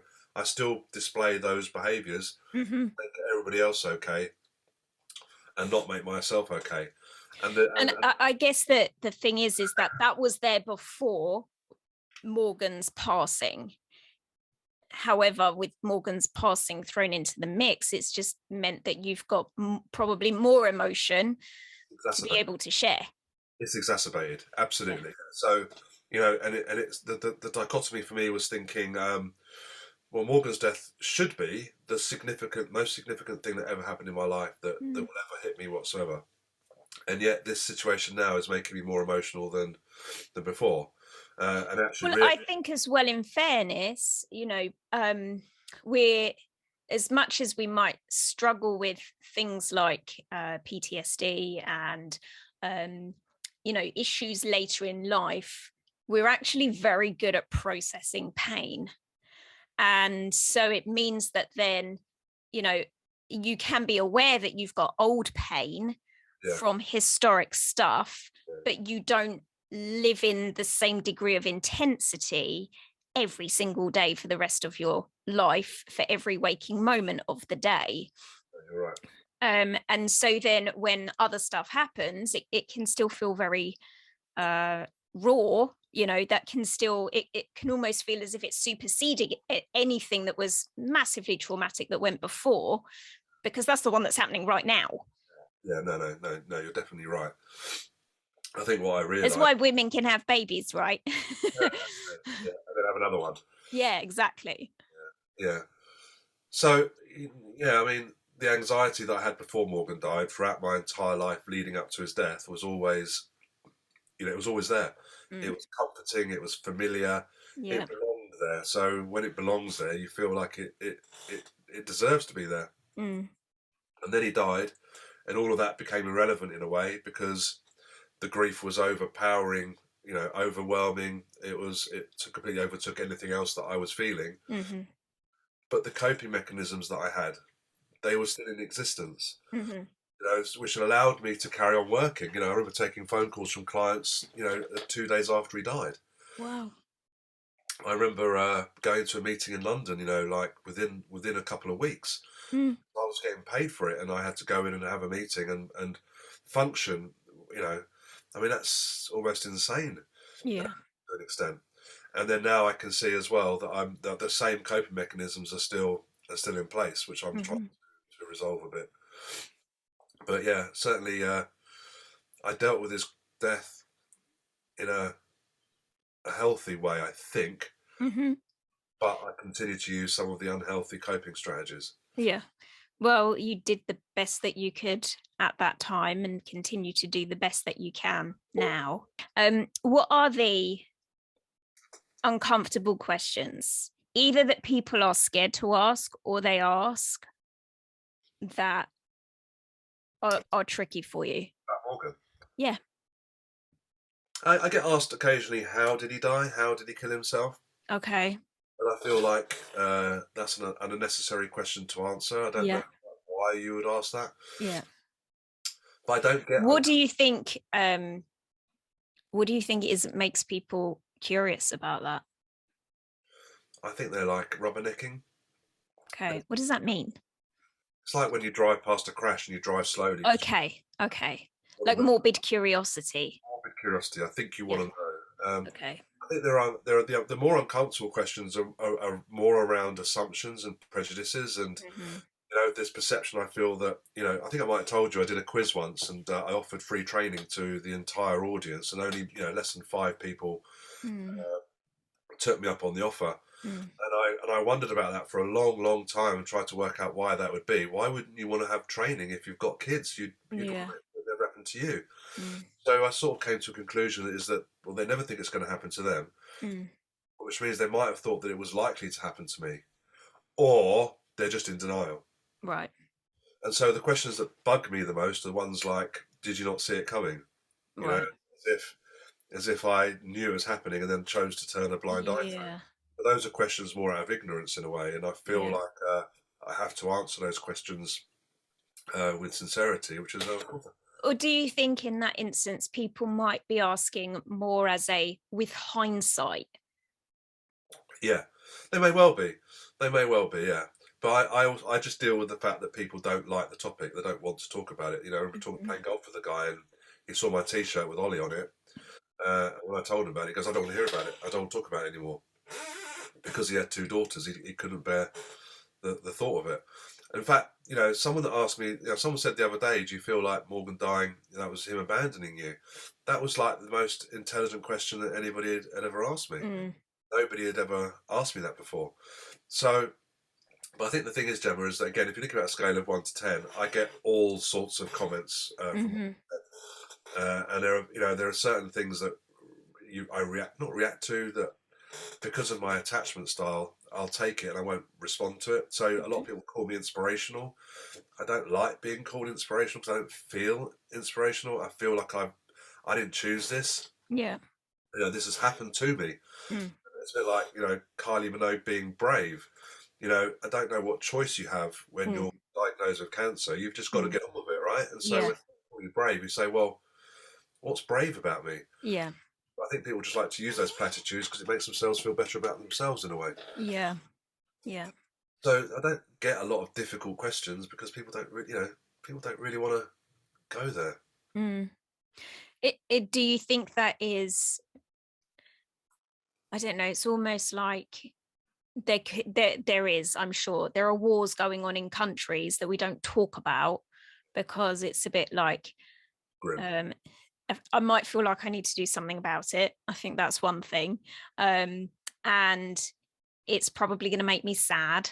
So that's another reason to not engage with it. And I've got my own problems to deal with. I think that's probably another thing that comes up. Absolutely. And also because suicide is right up there as comforting, uncomfortable things to discuss. Yeah. Other people's issues paid into insignificance compared against their own stuff. Yes. But their own stuff is significant to them at that moment. So I could be talking to a guy who's bankrupt, or was about to go into bankruptcy, like I was, and yet in his world, the suicide is such a bigger issue. I don't want to talk about it. Yeah. The biggest issue in my life is my bankruptcy. That's got to take up my attention. So everybody's got their own stuff to deal with, I guess. And the thing I was saying in the group of people, in the SOBS group, which maybe is illustrating the point, is because they don't leave the house, because they can't do so, they can't return to who they were before. And I always thought that. I always realised at some point that I could never go back to being the person I was before. I thought I would feel the same the way I did, with the same lightness in a way. Yes, yeah. When I realised that wasn't going to happen, I sort of accepted the fact that life wouldn't be the same again. And yet I can see in the group there are lots of people that are still in that headset of thinking, well, this will end at some point. This feeling right now of loss will dissipate at some point, and I'll go back to being the way I was before. Yeah. No, it won't. It won't ever be like that. But what we can do is take responsibility for our life going forward. And I said that the other day actually to the group and said, we have to take responsibility for our own lives, and the fact that other people are not going to help us, or they're not all going to be able to give us what we need to be able to recover, we have to take responsibility for that. that we've got to create our lives for ourselves, which means that we have to go out for a dog walk, we have to go to the shops, we have to go and choose when we socialise. But fuck everybody else, with the greatest of respect. Because if you're waiting for the perfect set of circumstances to occur for you to then go out, may not. Exactly, for you to go out and rejoin life again, it may not happen like that. You know, I've got a friend now, even now, says that she won't go out with her friends beyond 9 o'clock. You know, she'll get to a certain point and think, well, I've got to go home. I was like that. I can now stay out to 10 o'clock now. Congrats. I think I've moved beyond the stage of getting to that point. But there were certainly times right at the early doors where I couldn't hang around anymore. Even at Morgan's Wake, I was there for a while in the pub and started to see lots of people enjoying themselves and laughing and stuff. And I thought, I can't be here. I've got to go. So is that what it's about? Is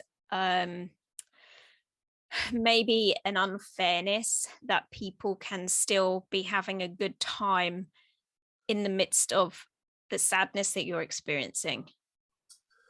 You see, this is, oh my God, my brain, ADHD again. I think people's lives should move on, right? They should. Everybody's responsible for their own lives, and therefore they should be able to move on, and they could be supportive as much as they can be supportive within the context of their own lives and moment in time. And yet, in my case, I'm not doing that. I can say it, but I'm not doing it because I'm still stuck in this headspace of people pleasing. Yeah. Trying to resolve everybody else's problems and not. So that's though not related as much to Morgan's passing. That's more about your personality and your processing. And Morgan's death happens to be part of it. Of course. If it hadn't been Morgan's death, it could equally have been my something else. Yeah. Bankruptcy that I was having to deal with. It could be this adoption issue that's come to light. At some point, all of these issues that have come into my life at some point or another, at some point, I have to take responsibility for how I'm going to deal with them and engage more in life. But at the moment, because of my attachment style and my abandonment issues, I still find it hard to concentrate on myself and focus on myself when my perception is that I can help everybody else. Yeah. I can fix everybody else or meet their needs. And, you know, I trained to be a counsellor. I spent 2 years being a counsellor. And strangely, I was very good at it. I was very good at understanding the techniques behind how you be a counsellor. Yeah. I just didn't know what I know now about the adoption issue and the anxiety that comes with it. So I need to get past that and focus on myself, which is what I'm trying to do. But it's completely alien to everything I've done in the past. Taking responsibility, that was it, wasn't it? Yeah. That's the theme for me. Yeah. Taking responsibility for your own actions, your own experiences, your own issues. But then how does that sit with you, that taking responsibility piece? How does that sit with you in the context of Morgan? I think I have. Okay. I think I've always taken responsibility. No, I don't mean yours, I mean his. How does it sit with you in respect of him taking responsibility for his? Well, I mean, that's the $1 million question, because I have to reconcile it, or I have to. My intellect has taken over at this point and picked it to death, and think that he was 15 years old. He didn't have the experience of life behind him, of mistakes that he'd made, of consequences of decisions. He hadn't had those life experiences of I think there's a lot to be said for, like, either fucking up or just going for a bad time and then realizing actually everyone's forgotten about it now. But life's moved on, and he probably didn't have enough life experience to know that whatever that difficulty, that pain that he was experiencing at that time that he was in, that one day that won't matter anymore. Like, everyone would have moved on. I know you work with a lot of young people, and I think because I'm such a sharer, I think I've always been able to express myself, even though it's not always done with eloquence and intelligence behind it in a way. But I certainly think in a young person's case, you can become victim to your own narrative, create a story based on your own experiences. Someone doesn't talk to you at school. In my case, you overthink that. What have I done wrong? I must have done something wrong. that just stores itself away there. I think in his case, and certainly when I speak to the other people in the group as well, a lot of the uncertainty is just not realizing, just not knowing that it came out of the blue, that there was a shock involved, because people didn't realize the extent. You know, one lady said that, you know, she went on her son's computer and found a whole load of emails that he'd sent his ex-girlfriend, even though he'd not been with her for 2 years. Right. But I think, yeah, in those cases, people can catastrophize in their own brain and create these scenarios and create these thoughts that are unhelpful. Yeah. That's actually true. You know, we've talked about these things now myself. I'm 52 years old, and I must have similar behaviours now where I believe something to be true. And in fact, one of the things about abandonment is that you feel unlovable. Now, that might sound really ridiculous, but I've always felt unlovable, that there was something about me that was unlovable, and that's probably due to the fact that I was abandoned and have this fear of abandonment and this fear of rejection ever since.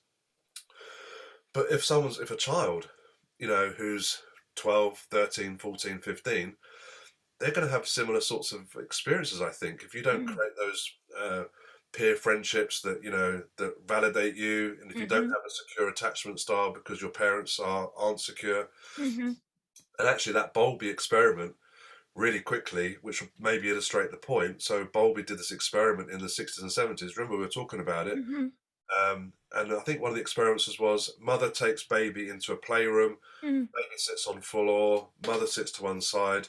When the baby's playing, mother goes out the room, baby looks up, starts crying when it realizes that its mum's not there. Mum comes back into the room, picks up baby, soothes baby, baby is reassured, put back on the floor, plays happily ever after again. Yeah. Now, had that mother been abusive, doesn't necessarily have to be physical or anything like that, but maybe absent, neglectful, maybe an alcoholic, just as an example, comes into the room, baby plays, goes out of the room, baby cries, mother comes back, picks up baby, baby gets angry.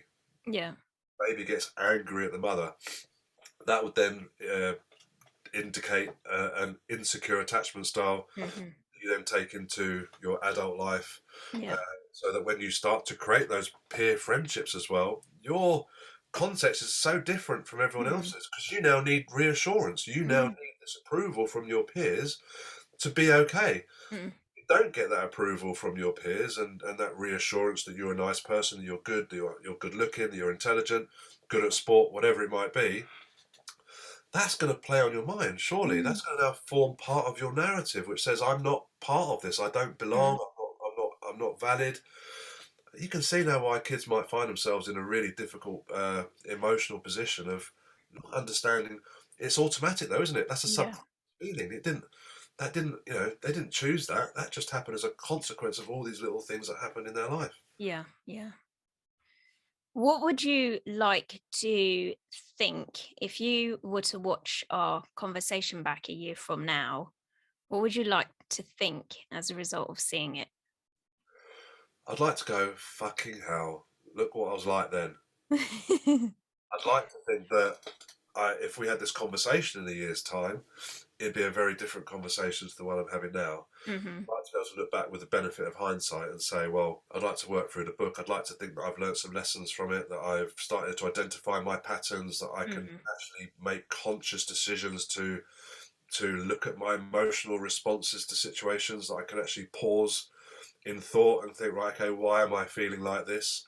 You know, why am I so panicky about this? What's been, you know, over the years, you know, I found it really difficult to ask people out. You know, it's been one of those things that I've probably always struggled to do, because I tell you why, I know exactly why. You could probably work it out.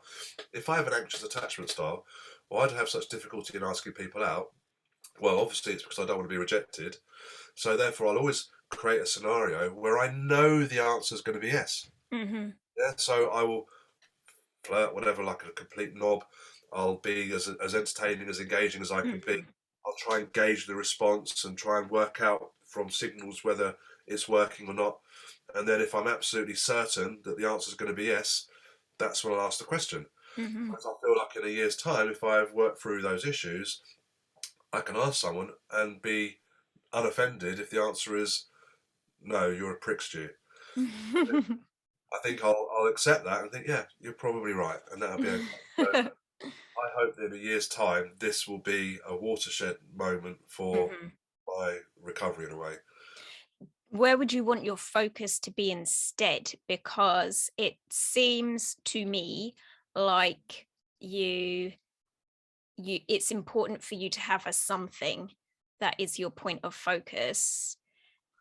Yeah, good question, Gemma. Good question, because I've wrestled with that thought, and I've often thought that my focus will be charity work.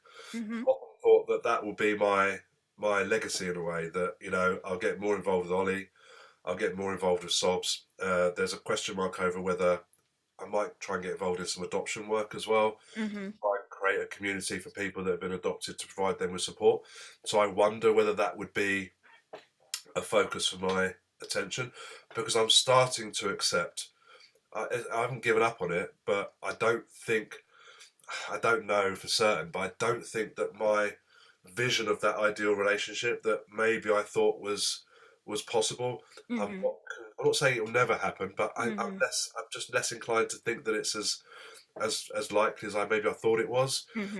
For a number of reasons. Just really quickly, I know we haven't got much time left, but I think as well, it's weird how I think I've been drawn to people that have big families. No, I don't know again if that's a subconscious thing as well, because I sort of want to be accepted by the people with a ready-made mother-in-law. You want a family WhatsApp, don't you? Absolutely, yeah. Whereas now I think, well, I'm not convinced that that's necessary. I think that's a subconscious need, but actually, what would probably float my boat more would be someone who's more independent, not independent, more solitary. Okay, yeah. That might work better to an extent, but therefore my focus of attention is more likely to be on charity work. That will provide me a lot of comfort and joy. And then actually the rest of my life, I think, should be around just enjoying my time, enjoying my moments. So I'm never going to have the life that I thought I was going to have, you know, where I'm going to the Caribbean every year, you know, or I'm flying to Australia or New Zealand to see my birth parents. You know, I'm never going to have that financial freedom. Okay. So I have to accept that in a way, and that's okay. But what can I do? What can I do? I can enjoy playing golf. Enjoy going to shows. I'd like to go on weekend breaks to different places around Europe, because there are places I haven't seen. It would be nice to share those with someone. You know, I don't necessarily want to go on my own. Still, the idea of connection is still important. So actually, it was quite nice to go, and I still want to go to Prague. You know, the vision of just going to Prague and sitting on the Danube, because the picture postcard I saw with the coloured buildings and the bridge across the river, you know, wouldn't it be nice just to sit there in an evening and just have a beer and just watch the boats, whatever, on a balmy summer's evening? Do you know what I mean? If I can get to do those little bits of things that provide me with joy, well, that'll be a life worth living. Yeah, that sounds like a good one, definitely. Yeah, but you know, I think that Maslow's hierarchy, it still talks about connections, right? It still talks about a fundamental need of human behaviour is to make connections with people. So I still want to connect with people, and if I can get rid of this fear of abandonment, then I can enjoy those friendships. Enjoy that time with people without being fearful that, you know, it's about to be taken away at any time. And I guess that will make those connections more authentic in a way. Absolutely. You're totally 100%. Absolutely. I don't know how that pans out, because I still have a tendency to overshare, and when I meet people for the first time, I say, "Oh, did I tell you I was adopted? Did you want to hear? Did you want to hear the story about my? You do, yeah? My birthday." I'll probably still tell that story, but you know, it's not a bad story, right? It's not a bad story. I mean, it would be dull if you didn't have stories to tell. Yeah, but I'm also mindful that I want to have new stories to tell. True. And sometimes I feel like a lot of my stories, and I do hear, I don't know if you feel the same thing for people from our age group in a way, is that a lot of people in this age group are very content to continually remind us of the stories of the past. Yeah. That's how, you know, how they got pissed 10 years ago and ended up in. And I get a bit bored of those sorts of stories, because I sometimes think that people live in the past, whereas what I want to do is live right now. Yeah. And be able to have the stories right now, you know, and then talk about in a year's time, you know. I'd love to be able to be here in a year's time and say that I have been to the Danube with a friend. there and watched the boats go down the Danube, and that we had a great time. We got an open top bus, and we need to make great memories now. What I've learned about myself, though, is a lot of the anxiety is about what might go wrong in the future. Yeah. in the future. And I'm slowly realizing that, well, I've always known it here. Mm-hmm. I've not been able to process it emotionally. So as soon as I can start to process that in a more healthy way, then I will start to live more in the present. And I'm not a million miles away. No. I enjoy the things that I do.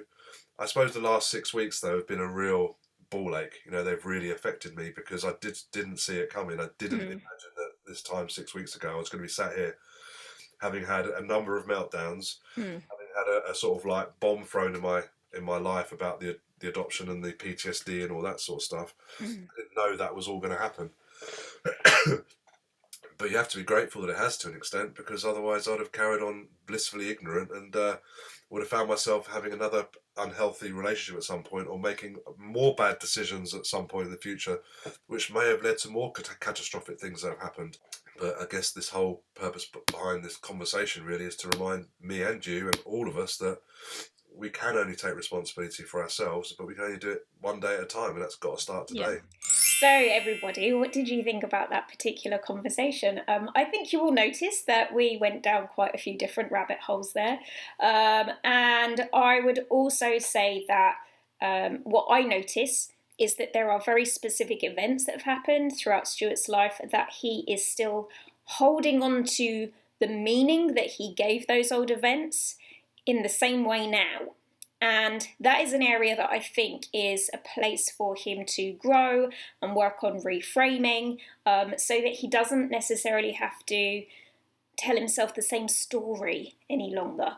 I think another area of learning there would be to hold a thought, sit with a thought, even when it's uncomfortable, before letting it go and moving on to something else. Really just generally slowing things down, I think, is going to be an area for growth for Stuart in the coming weeks and months.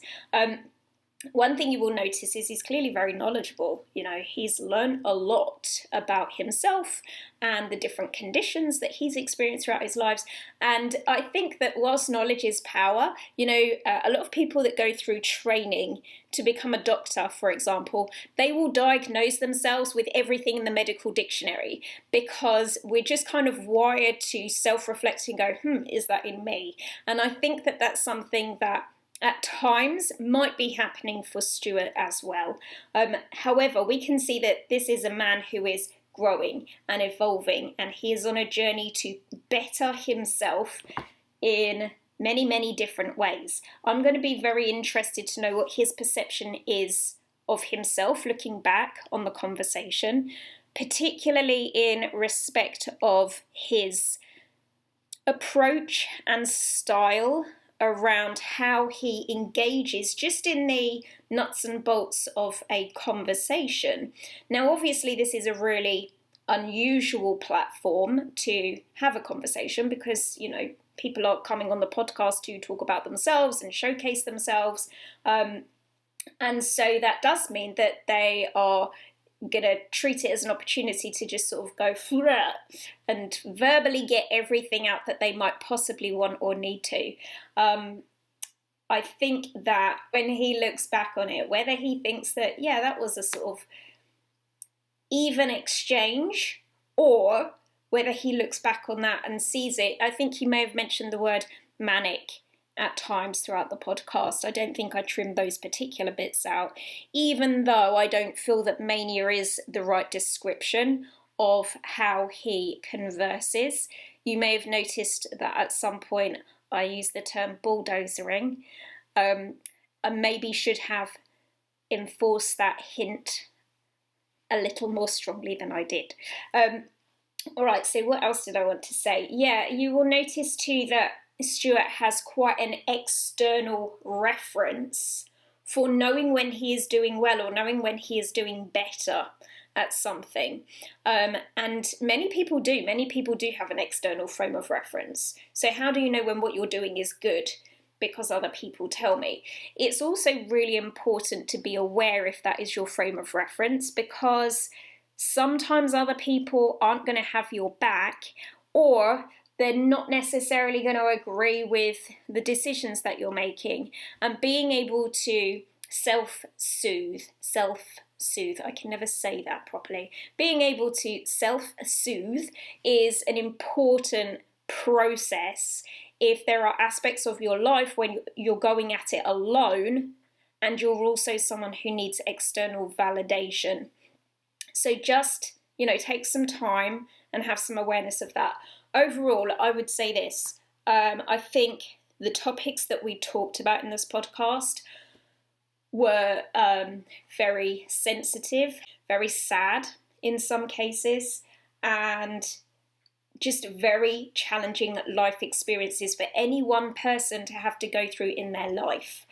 So I hope that you will all join me in acknowledging, and he's going to hate that I'm saying this, but just how brave and inspirational Stuart was by coming on the podcast and sharing his story with us. I would love to hear your comments and feedback on this one. So please do leave them in the comments box if you are watching on YouTube, or just leave your comments on any of the other podcasting platforms where you might be joining in. If you enjoyed this episode, make sure you give it 5 stars or a thumbs up, depending on the platform that you're on. But for now, thank you all so much for watching and listening, and I'll see you all on the next one. Bye-bye.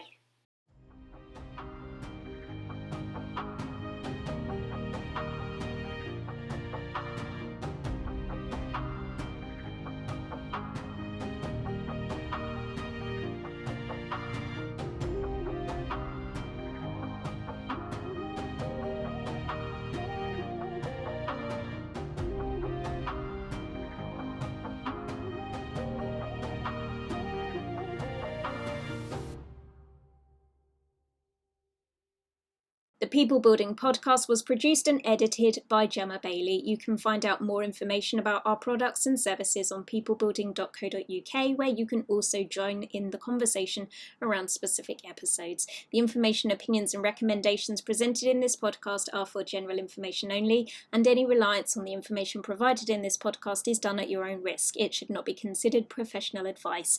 Unless specifically stated otherwise, we do not endorse, approve, recommend or certify any information, product, process, service or organisation that is presented within the podcast, and information from this podcast should not be referenced